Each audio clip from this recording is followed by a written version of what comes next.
So if you're just missing one tooth, Yes. why get a dental implant over traditional dentistry? Well, the biggest reason is to replace that tooth with traditional dentistry, you're looking at a 3-unit bridge.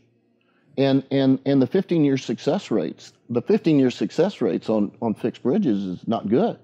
I mean, insurance companies will often pay to replace a bridge at 7 years. And so you've got a procedure that is planned, you know it's going to fail. And when it fails... So it's like patchwork, in your opinion? It's what? Like a bridge is like a patchwork on something? Well... In a way? I wouldn't call it patchwork. Well, if you say it's going to fail. Yeah, and I guess you could say that, but it's all we had, you see. It was the standard of care until the implant came along. I mean, think about what is an implant anyway? It's an artificial root. What is a tooth? It's a crown that you can chew with and that you can see that's anchored to the bone by way of a root that secures it to the bone, okay? A bridge, there's nothing to secure it to the bone, so you cut down the adjacent teeth to pegs and you glue this 3-unit structure, bridging across, replacing the missing tooth in between. But what happens is a freestanding crown on a freestanding tooth has a good success rate, but make it part of a bridge and the torsion and flexion as you chew breaks the cement bond and they rot out from the inside out. And when they do, now you may have damaged and ruined another tooth. Now you're looking at 2 or 3 missing teeth. So the 15-year success rate on implants is way over 90%.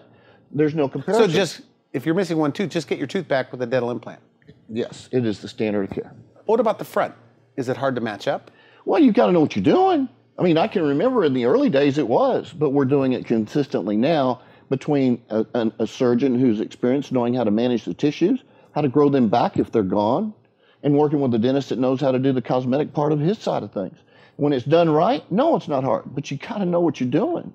All right, now, so if you're missing just one tooth or 2 or 3 teeth in the back, always go dental implants. And I think you told me it maybe prevents future tooth loss. How? Well, first off, not having all of your teeth is an engineering issue. If I was a truck driver and I blew a tire and I'm flying down the highway with the same load at the same speed and a trooper, a highway patrolman sees me, he's going to park me, he's going to write me a ticket, and I'm not moving that rig till that tire's on there. Because there's a reason for all those 18 tires. They spread the load out. So when you lose a tooth, it is the equivalent of that because you immediately overload the adjacent teeth. So you got to get something in there. So your options are something removable, which is definitely not good. I mean, it's only for temporary, in my opinion, or a fixed bridge. But then you've got the issues of those abutments failing, those adjacent teeth failing over time, and then magnifying your troubles.